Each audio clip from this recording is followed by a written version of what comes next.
కొంతమందిని ఎన్నుకోలేదు. దేవుడు కొంతమందిని ఎన్నుకోలేదంట మన జీవితంలో ఆశీర్వాదములను చూడటానికి. ఎందుకు ఎందుకు దేవుడు ఎన్నుకోలేదు? ఎందుకు? దేనివల్ల? ఒకటి అవిశ్వాసం. అవిశ్వాసం ఉంటే దేవుడు ఎన్నుకోడు. మనకి ఇప్పుడు దేవుడు ఏదైనా కార్యం చేయాలనుకుంటున్నాడు అనుకోండి, దానికి తగ్గ మనకి లోపల బలమైన విశ్వాసము, నమ్మకము ఉంటే కానీ ఆ కార్యాలు జరగవు. దాని వెనకాల బలమైన ప్రార్థన, విశ్వాసము, నమ్మకము, దేవుడు ఎంతమంది ఏం చెప్పినా దేవుడు చేస్తాడు అన్న నమ్మకం ఉంటే కానీ ఎన్నో అద్భుత కార్యాలు జరగవు. అలాగా అవిశ్వాసం లేని వాళ్ళని మన జీవితంలో దేవుడు కొంచెం పక్కకి తప్పిస్తూ ఉంటాడు. అది మనకి కొన్నిసార్లు అర్థం కాదు. ఒక్కొక్కసారి గొడవ రూపంలో తప్పించవచ్చు, ఒక్కొక్కసారి మనస్పర్ధలు రావడం వల్ల తప్పించవచ్చు, ఒక్కొక్కసారి ఏవేవో కారణాల వల్ల తప్పించవచ్చు. అలాగని చెప్పి నా జీవితంలో ఆశీర్వాదం రావట్లేదు, నువ్వే కారణం, బడిపో అని అనొచ్చా? అనకూడదు. దేవుడే తానంతట తానే దేవుడు కొంతమందిని మన జీవితంలో తప్పిస్తాడు. ఆ విషయం మనకు తెలియక ఎందుకు తీస్తావు, పలానా మనిషి ఎందుకు తీస్తావు, మంచిగానే ఉంటారు కదా, ఏంటి ఏంటి ఏంటి నాకు ఇంకెవ్వరు తోడలేరు మాట్లాడుకోవడానికి, అది ఇది ఇది అని అనుకుంటూ ఉంటాం. కానీ దేవుడు అలాగా తీసేయడానికి కొన్ని కారణాలు ఉంటాయి. దేవుడు తీసేయడానికి ఒకటి ఏంటి, మన జీవితంలో అద్భుతం చేద్దామని, ఇంకొకటి మన విశ్వాసము బలపడతాదని, తర్వాత దేవుడి దగ్గరికి వచ్చి ఏదో కారణం మొత్తం దేవుడి దగ్గరికి వచ్చి ప్రార్థన చేస్తామా లేదా? చేస్తాం కదా. ఆ వ్యక్తిని ఎందుకు తీసేసావు మా జీవితాల నుంచి అన్న దాని పాయింట్ మీద వచ్చి ప్రార్థన చేసినప్పుడు దేవుడు మనతో మాట్లాడడానికి, దేవుడికి మనకి ఉన్న మధ్యన ఉన్న సంబంధం దగ్గర అవ్వడానికి, ఇలా ఇన్ని విషయాల కోసం దేవుడు కొంతమందిని పక్కకు తప్పిస్తూ ఉంటాడు. అలాగా మనం ఈరోజు బైబిల్లో ఒక ఇద్దరు వ్యక్తుల గురించి చూద్దాం. ఫస్ట్ ఒకరు ఏంటి, ఆదికాండము 13వ అధ్యాయము 1వ వచనం.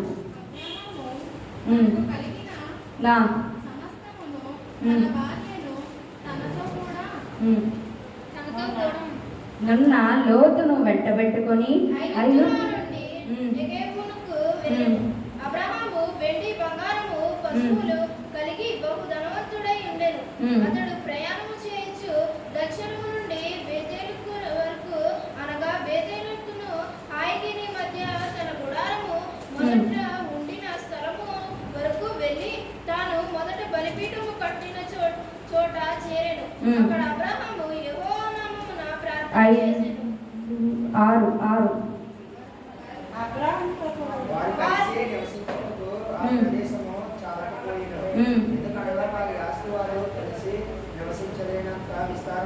హల్లెలూయా.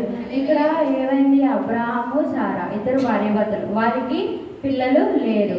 అందుకని వాళ్ళు ఏం చేశారు, లోతు అను వాళ్ళ కుటుంబ సభ్యులు ఉన్న ఆ కుర్రాన్ని తెచ్చుకొని వాళ్ళతో పాటు ఉంచుకొని అబ్రహాం ఏమనుకున్నాడు, ఇతనే నా కుమారుడు అని చెప్పేసి ఇంకా ఫీల్ ఆ యొక్క అభిమానంతో ఉండిపోయాడు అక్కడ. కానీ దేవుడు దృష్టిలో దేవుడికి ఏంటి, అబ్రహామును దేవుడు ఆశీర్వదించాలని. ఆశీర్వదించాలంటే ఫస్ట్ అబ్రహాం బుర్రలో నుంచి ఏ ఆలోచన వెళ్ళిపోవాలి, లోతు నా కుమారుడు, నాకు ఇంకా పిల్లలు పుట్టరు అన్న ఆలోచన బుర్రలోంచి ముందు బయటికి వెళ్ళిపోవాలి. అప్పుడు బయటికి వెళ్తేనే కదా అప్పుడు తెలిసేది, దేవుడు నాకు కుమారుడు ఇస్తాడు, దేవుడు నాకు పిల్లలు ఇస్తారని తెలిసేది. ముందు దేవుడు ఏమనుకున్నాడు, ఆ ఆలోచన తీసేయాలంటే దేవుడు ఏమనుకున్నాడంటే, దేవుడు వాళ్ళిద్దరిని దీవించాడు, బహుగా ఆశీర్వదించాడు. వాళ్ళు ఎంతగా ఆశీర్వదించబడ్డారంట, వాళ్ళిద్దరూ కలిసి ఉండలేనంతగా ఆశీర్వదించబడ్డారంట. వాళ్ళిద్దరూ ఆశీర్వదించబడినప్పుడు వాళ్ళిద్దరికి ఆస్తి అది ఎక్కువైపోయింది. తర్వాత ఏంటి, వాళ్ళ పశువుల కాపర్లకు వీళ్ళ పశువుల కాపర్లకు గొడవ అయింది. ఆ గొడవ మనకి ఇందులో ఉన్నట్టుగా నార్మల్గా చదివితే ఏమవుతుంది, ఆస్తి ఎక్కువైపోవడం వల్ల గొడవ వచ్చింది, ఆస్తి తక్కువ ఉంటే అసలు పశువుల కాపర్లకి గొడవ వచ్చి ఉండకపోదును, అంతే కదా.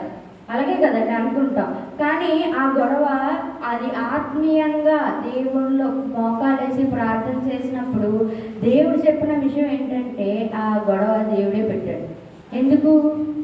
ఎందుకు పెట్టాడు? లోతు తన కుమారుడని అబ్రహాం ఫిక్స్ అయిపోయాడు.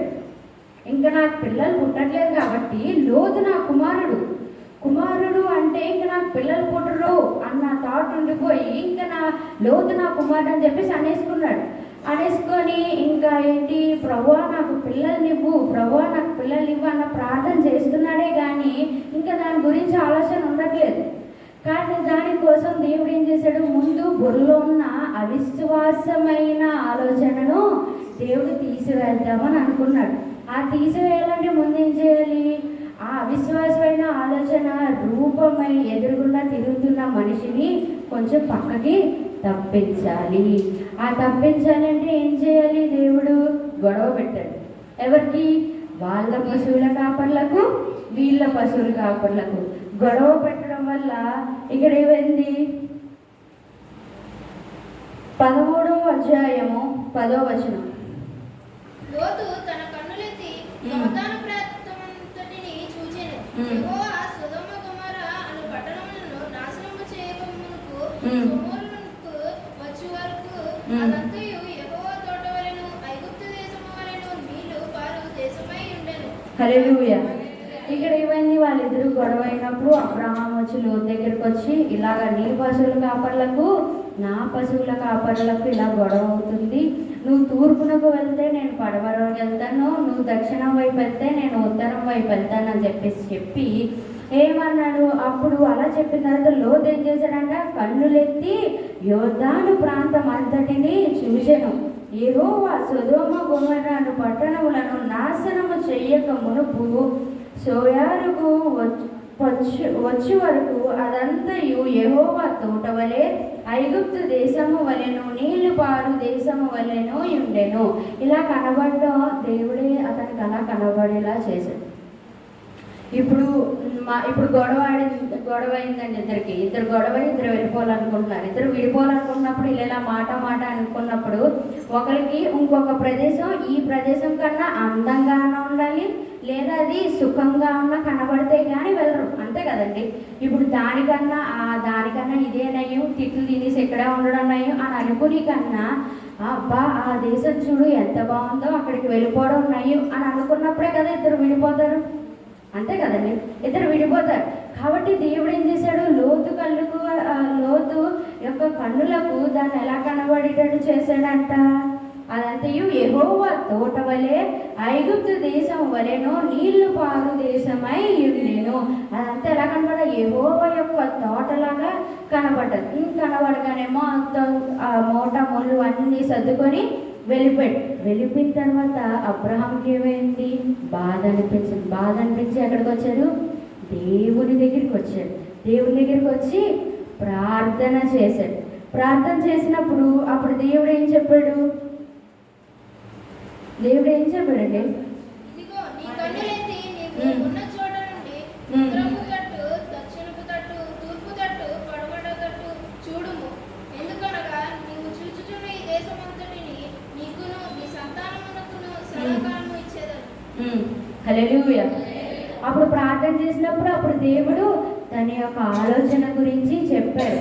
ఈ బుర్రలో ఈ ఆలోచనలు తీసివేసి అవిశ్వాసమైన ఆలోచనను తీసివేసి దేవుడు ఏ పని అయితే కార్యం చేయాలనుకున్నాడో ఆ కార్యాన్ని దేవుడు తెలియజేసి ఆ విశ్వాసాన్ని పుట్టించడం కోసం దేవుడు ఆ విశ్వాసమైన కార్యాన్ని ఆలోచనగా దేవుడు అబ్రహాము బుర్రలోకి పెట్టాడు. ఫస్ట్ ఏంటి? అవిశ్వాసము. ఏమనుకున్నాడు? లోతే నా కుమారుడు, ఇంకా ప్రార్థన చేస్తున్నాడు కానీ దాని గురించి ఆలోచన అయితే లేదు.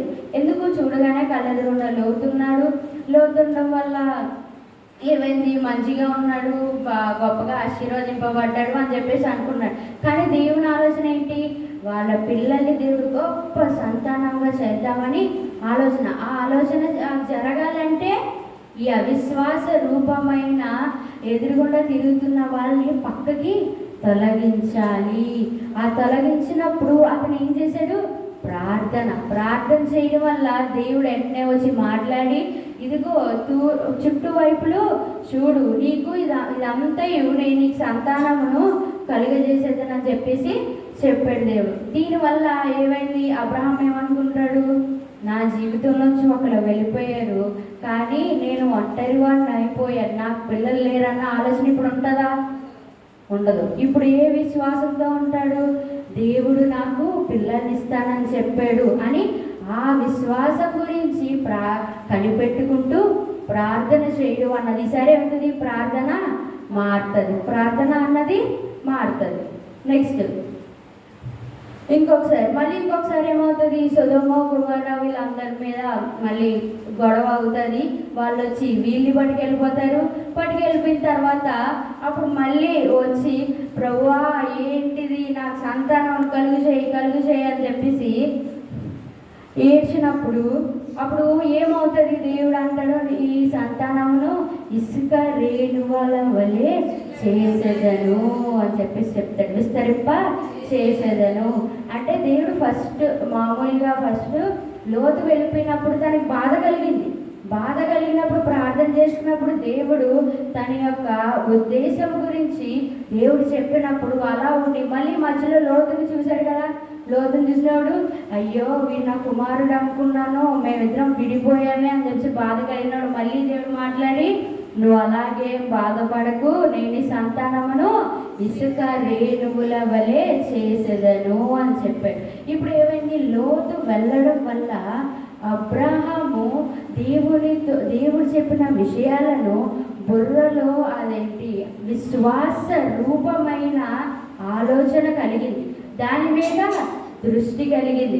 ఇంకా దేవుడు నాకు పిల్లలు ఇస్తాడనే గట్టి నమ్మకం కలిగింది. కాబట్టి కొన్ని కార్యాలు దేవుడు చేయాలనుకున్నప్పుడు దేవుడు చేయాలనుకున్న తగ్గట్టైన విశ్వాసము మన జీవితంలో వాళ్ళకి లేకపోతే దేవుడు కొద్దిగా వాళ్ళని కొంతసేపు తీసి పక్కన పెడతారు. ఆ పక్కన పెట్టినప్పుడు మనకి ఏమనిపిస్తుంది, బాధ అనిపించినప్పుడు అది ప్రార్థన చేసినప్పుడు దేవుడు తన ప్రణాళిక ఏమిటన్నది మనకి చెప్పి, నువ్వేం కంగారు పడకు, నేను నీకు తోడై ఉన్నానని దేవుడు మాట్లాడతాడు.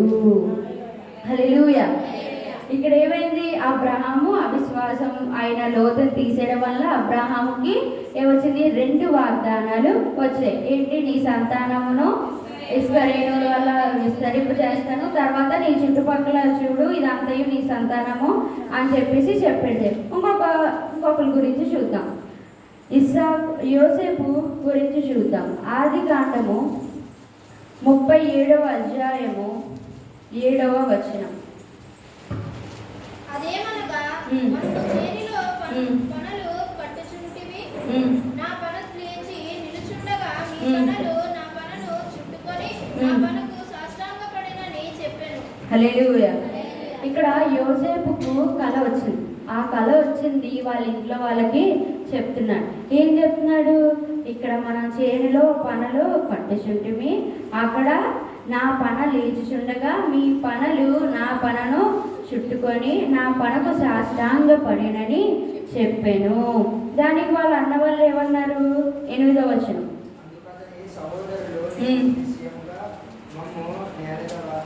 వాళ్ళకి కోపం వచ్చేసింది. ఏంటి, నీవు నిశ్చయంగా మమ్మల్ని వెళ్తావా, అసలు చిన్న కుర్రుడివి, నీ ఏం కలనివి అని చెప్పేసి వాళ్ళకి కోపం వచ్చేసింది. అంతే కదా. ఇప్పుడు మనలో ఎవరన్నా ఉన్నారు, పెద్దరికం వాళ్ళు కాకుండా చిన్న పిల్లలు వచ్చి ఇలా కళ వచ్చింది నాకు అంటే వెంటనే చుట్టూ ఉన్న వాళ్ళందరికీ ఆ క్షణానికి ఎవరికన్నా కోపం వస్తుంది. ఆ కళను బట్టి ఆ అర్థం తెలిసిన వాళ్ళకి, ఏంటి నువ్వు మా పెద్దవాళ్ళైనా మా అందరినీ వెళ్ళేస్తావా, ఇంత చిన్న కుర్రుడివై ఉన్నావు అని చెప్పేసి కోపం వస్తుంది. అలా వాళ్ళు అడిగారు. తర్వాత మా మీద నీవు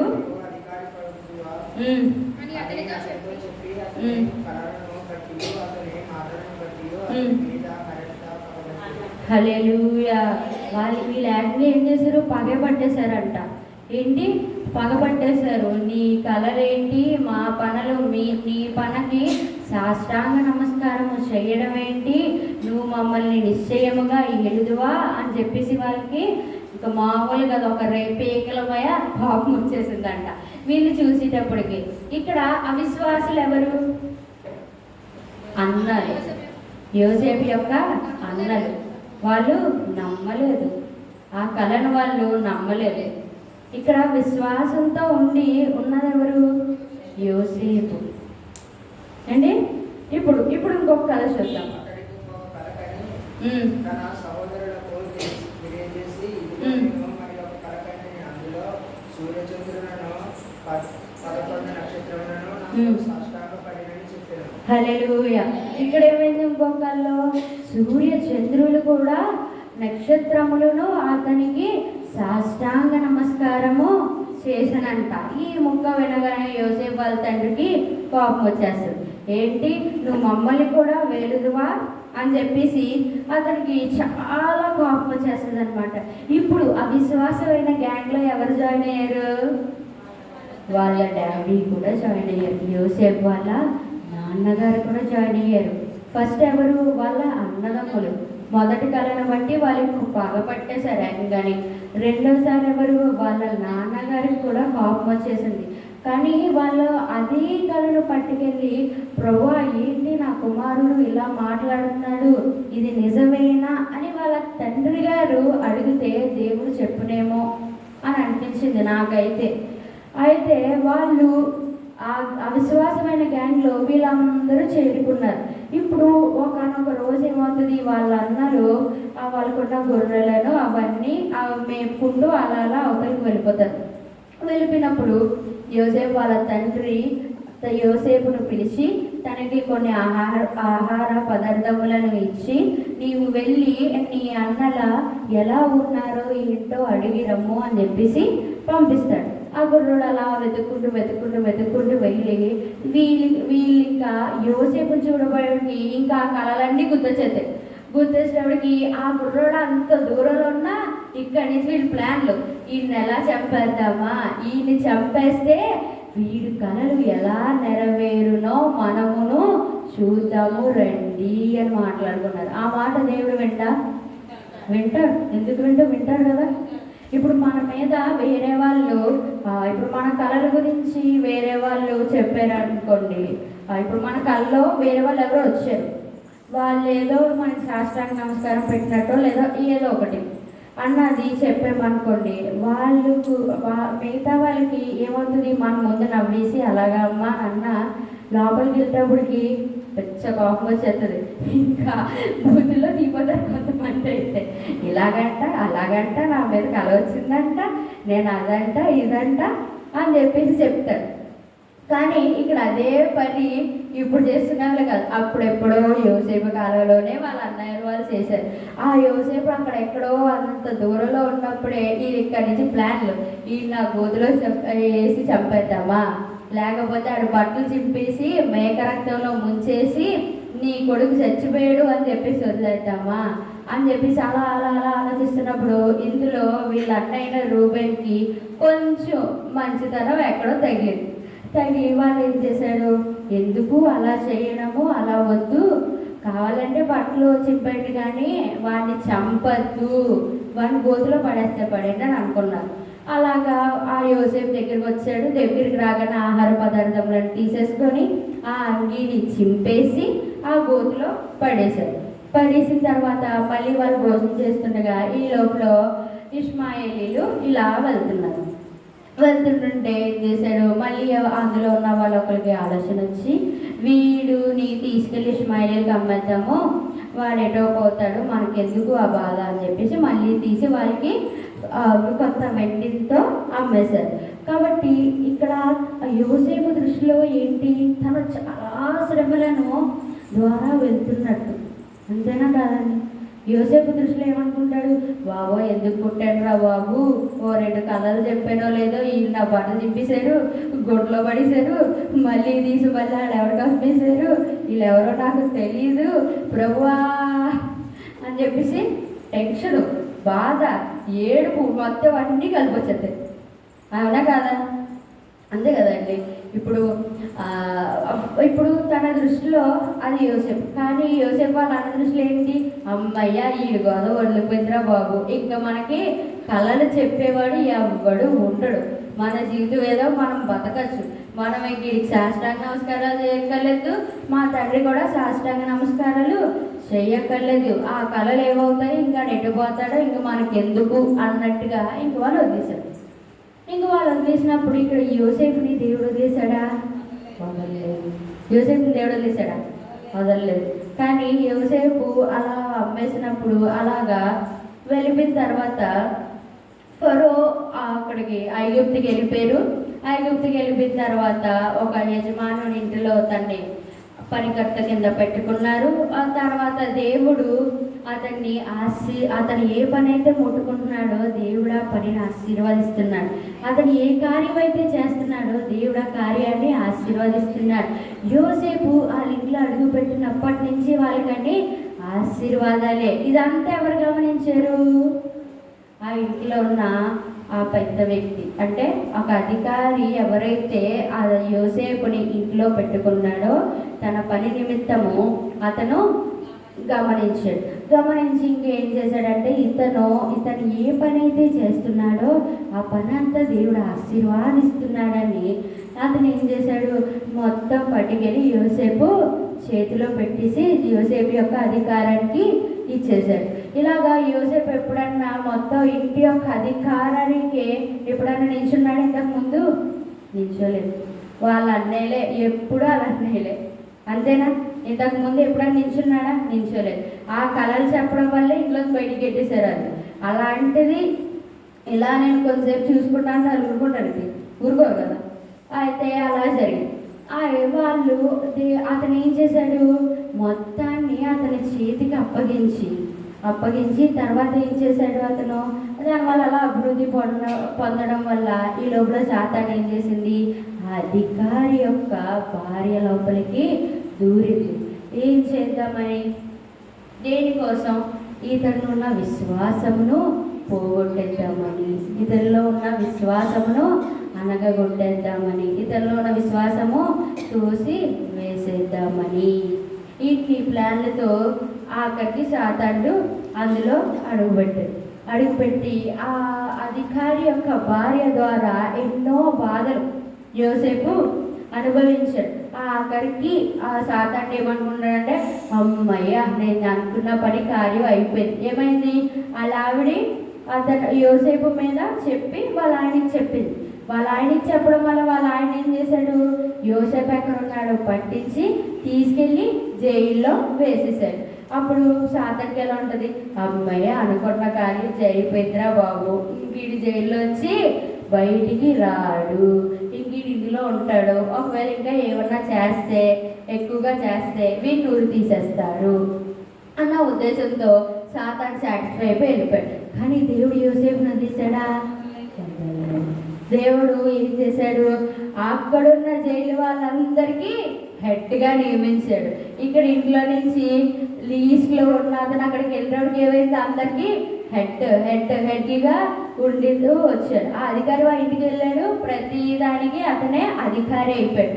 అక్కడ జైలుకి వెళ్ళాడు, ప్రతి ఒక్క దొంగతనికి ఏవైతే తప్పులు చేశారో వాళ్ళందరికీ పై ప్లేసీలో లేదా పై పొజిషన్లో దేవుడు నిల్చోబెట్టాడు. అలా ఉండి అలా కొన్ని రోజులు జరుగుతుండగా అక్కడికి ఎవరు వచ్చారు, పానదాయకుడు భక్షకారుడు, పానదాయకుడిని భక్షకారుడిని. అయితే ఇద్దరికి కళలు వస్తాయి. ఆ కళలు మనకు తెలిసినవే. ఆ కళల గురించి దేవుడు అదేంటి యోసేపుకి అర్థం చెప్తే యోసేపు దానికి అర్థం చెప్తాడు. ఆ విధంగా జరుగుతుంది. జరిగిన తర్వాత ఒక అతన్ని ఉరి తీసేస్తారు, ఇంకొక అతన్ని మళ్ళీ రాజు దగ్గరికి పంపించేస్తాడు. అయినా యోసేపుకి డౌట్ రావాలి, ఏంటి నేను చెప్పిన వాళ్ళందరూ ఆశీర్వదింపబడిపోతున్నారు, నేను ఇంట్లోకి వెళ్తే వాళ్ళందరూ దీవెనలు పొందేసుకుంటున్నారు, నేను ఎక్కడికి వెళ్తే వాళ్ళందరూ ఆశీర్వదింపబడిపోతున్నారు, నాకెందుకు జరగడం లేదు? అంతే కదా, ఆ డౌట్ వస్తుంది కదా మనకి ఒక 2 నెలలు దాటితేనే చాలు, ప్రభువా నాకు ఎందుకు చేయట్లేదు, వాళ్ళకి చేస్తావు, వీళ్ళకి చేస్తావు, వాళ్ళకి చేస్తావు, నాకు చేయట్లేదు, ఎందుకు ప్రభువా అని చెప్పి కింద మీద పడిపోతూ ఉంటాం. కానీ యోసేపు అలా చేశాడా? లేదు. ఓపికతో ఎదురు చూశాడు. తనకు దేవుడిచ్చిన కలలను నమ్మాడు, వాటి కోసం ఎదురు చూశాడు. ఇప్పుడు యోసేపుతో పాటు చుట్టూ అవిశ్వాసులు ఎవరైనా ఉన్నారా? లేదు. తన కళల గురించి వేరే వాళ్ళకి ఎవరికైనా తెలుసా? పోనీ జైల్లో తెలియదు కాబట్టి వాళ్ళు యోసేపుని ఇది ఎలా జరుగుతుంది, ఏంటి ఏంటి ఏంటి అలా ఎలా జరుగుతుంది, ఇలా ఎలా జరుగుతుంది, వాళ్ళ ఎలా నమ్మం అని ఇన్ని క్వశ్చన్స్ అడగడానికి ఎవరికైనా అవకాశం ఉందా?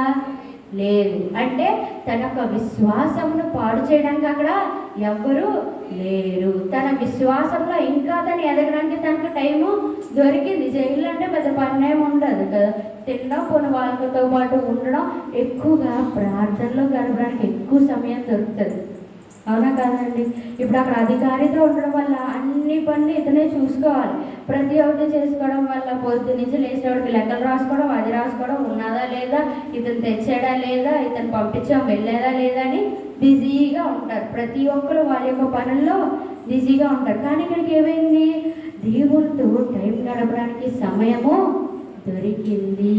మనకి ఏదన్నా వచ్చిందంటే దాన్ని మనం ఎలా అనుకోవాలంటే, అమ్మా దేవుడు నాకు తనతో గడపడానికి సమయాన్ని ఇచ్చాడు, నాకు దేవునికి ఉన్న అనుబంధంలో నేను ఇంకా పెంచుకోవాలి అని ఆలోచించాలే కానీ ప్రభు ఏంటి ఎవ్వరికి లేనిది నాకు ఇచ్చావు, ఎంత అవమానంతో ఉన్నానా నేను, ఏంటి ప్రభు ఏంటి అని చెప్పేసి అలా బాధపడకుండా దేవా ఎందుకు చేసావు, ఏంటి నీ ప్రణాళిక ఏంటి అని ఆలోచించాలి. మనతో దేవుడు మాట్లాడినప్పుడు ఏదైనా విషయాలు ముందు మనము ఏం చేసుకోవాలంటే ఎదుటి వాళ్ళ యొక్క విశ్వాసమును మన యొక్క విశ్వాసమును రెండు పోల్చుకోవాలి. మనం చెప్పింది వాళ్ళు నమ్ముతారా లేదా, ఎగతాళి చేస్తారా లేదా, మనల్ని నీచంగా చూస్తారా అన్నది మన మైండ్లో ఆలోచించుకోవాలి. ఇప్పుడు ఇప్పుడు నాకు ఏదన్నా వచ్చింది అనుకోండి దర్శనం, నేను చెప్తాను, మీరు అందరూ నమ్ముతారు కాబట్టి మీ పర్లేదు. ఇప్పుడు నాకు ఇదే దర్శనం నేను తీసుకెళ్ళి మా కాలేజ్లో కొంతమంది చెప్పాను అనుకోండి, వాళ్ళు ఏం చేస్తారు? నవ్వుతారు, కన్ఫామ్గా నవ్వుతారు. మా క్లాసుల ముందే నవ్వుతారు. నవ్వుతారా లేదా? నవ్వుతారు. కాబట్టి మనం ఏదైనా చెప్పేటప్పుడు 2-3 సార్లు ఆలోచించుకోవాలి. వారి యొక్క బ్రెయిన్లో, వారి యొక్క బుర్రలో ఉన్న విశ్వాసము ఎంత, నా బుర్రలో ఉన్న విశ్వాసం నాకు వాళ్ళ బుర్రలో ఉన్న విశ్వాసం నాకు సరిపోతుందా, నేను చెప్పింది వాళ్ళు అదే విశ్వాసంతో నమ్ముతారా, నన్ను ఇంకా ఎంకరేజ్ చేస్తారా లేదా, లేకపోతే నువ్వు చాలే నువ్వు నీ కళ్ళు అని చెప్పి పక్కగా తోసేస్తారా అన్నది మనం టాలీ చేసుకోవాలి మైండ్లో ఏదన్నా చెప్పుకునే ముందు. ఏంటి అలా దానివల్ల ఏంటంటే మనమే అభివృద్ధిలోకి వెళ్తాం. ఇప్పుడు మనం అవిశ్వాసాలకు చెప్పుకున్నాం అనుకోండి, మనకే ఇంత ఉంటుంది, ఆ కళను చూడగానే విశ్వాసం, ఈ ఇంత కాస్త అవిశ్వాసాలు చెప్పుకోవడం ఇంత అయిపోతుంది, ఇంకెంత కాస్త కొన్ని రోజులు ప్రార్థన మానేద్దాం, దాంతో మొత్తం పోతాం. అంతే కదండి? ఇప్పుడు ఇంత విశ్వాసము చూడగానే, కళను మనం చూడగానే ఇంత విశ్వాసం, అది మనం మన అంత విశ్వాసము గల మనుషులతో మనం చెప్పడం వల్ల ఇంత కాస్త ఇంత పెరుగుతుంది. అది మనం ఇంకా వాళ్ళు మనం కలిపి దానికోసమే ప్రార్థన చేయడం వల్ల ఎంత పెరుగుతుంది. దానివల్ల ఏంటి, మన గురించి ప్రార్థన చేసినందుకు వాళ్ళకి, మన కోసం మనము ప్లస్ వాళ్ళ కోసం చేసినందుకు మనకి, ఇద్దరికి దేవుడు దీవెనలను అనుగ్రహిస్తాడు. కాబట్టి మన విశ్వాసమును ఎదుటి వాళ్ళతో ఉన్న విశ్వాసంతో పోల్చుకొని మనం ఏదన్నా విషయాన్ని వాళ్ళు చెప్తున్నప్పుడు ఒక్క 2-3 సార్లు ఆలోచించుకుంటే సెట్ అయిపోతుంది. ఏంటి ఇప్పుడు ఇక్కడ ఏమైంది, యోసేపు జైల్లో ఉండిపోయాడు, అక్కడ కూడా అందరికీ అధికారులకి దగ్గర ఉన్నాడు, తను అందరి జైల్లో ఉన్న అందరి పైన అధికారం వహిస్తున్నాడు. అలా అయిపోయిన తర్వాత అప్పుడు ఏమైంది, పానదాయకుడు పైన ఫరో దేవుడు ఏం చేశాడు, అసలు దేవుడు చూపించిన కళ ఏంటి, అతనికి తన పన ఏమైంది, చుట్టూ ఉన్న పనలు తన పనకు సాష్టాంగ నమస్కారము చేశాయి. ఇంకొకటి సూర్య చంద్ర నక్షత్రములు అతనికి సాష్టాంగపడి నమస్కారము చేస్తున్నాయి లేదా సాగిల పడ్డాయి అన్న కళను తను అలా ఆలోచించుకున్నాను. ఇవి నెరవేరాలంటే మనకి యోసేపుకున్న టాలెంట్ ఏంటి, కళకు అర్థం చెప్పు వరము. అలా కళకు అర్థం చెప్పు వరం వల్ల ఎవరైనా పానదాయకుడు భక్షకారుడు ఇంకొక అతను ఏమైంది, వాళ్ళిద్దరూ సేవ్ అయిపోయారు. ఇప్పుడు ఏమైంది, పానదాయకుడు యోసేపు గురించి మర్చిపోయాడు. ఒకవేళ చెప్పాలన్నా యోసేపు యొక్క టాలెంట్ గురించి తను చూపిస్తే కానీ ఫరో నమ్మడు, అంతే కదండి. ఇప్పుడు మన గురించి మిగతా వాళ్ళు ఏదన్నా చెప్పినప్పుడు, మనది గురించి టైం వచ్చినప్పుడు వాళ్ళు చెప్పినప్పుడు మనం ప్రూవ్ చేసుకుంటాం. అప్పుడే కానీ వాళ్ళు ఆహా ఈ అమ్మాయికి ఇంత టాలెంట్ ఉంది, లేదా పలానా వ్యక్తికి ఇంత టాలెంట్ ఉంది అన్నది అప్పుడే కదా వాళ్ళకి తెలుస్తుంది. కాబట్టి తను కళలకు అర్థం చెప్తారు కాబట్టి అప్పుడు ఏమైంది, దేవుడు ఫరోకి కళనిచ్చాడు. అది కళ అదంత విచిత్రమైన కళ అంటే మిగతా మంత్రులందరికీ బుర్ర పాడైపోయింది. ఏంటి కళ అసలు ఎవరికి అర్థం కాదు. ఊళ్ళో ఉన్న జ్ఞానులు అందరినీ పిలిపించేసి మొత్తం అతని కళని చెప్పి దీని అర్థం ఏంటి అని చెప్పేసి అడుగుతూ ఉన్నప్పుడు ఇందుకీ ఫరోకి వచ్చిన కళ ఏమిటంటే, ఆదికాండము 11వ అధ్యాయం 41వ అధ్యాయము 17వ వచనం. అందుకు ఫరో, నా కలలో నేను ఏటి ఒడ్డున నిలుచుంటిని, బలిసినవి చూపున బలిసినవినియు చూపునకు అందమైనవినైన 7 ఆవులు ఏటిలో నుండి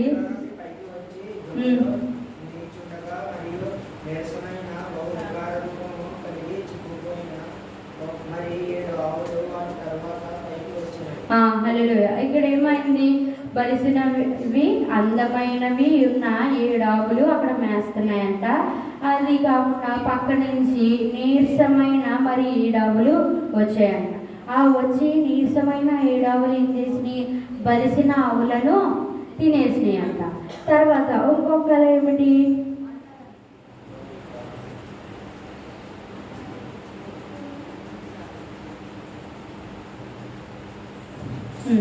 24వ వచనం.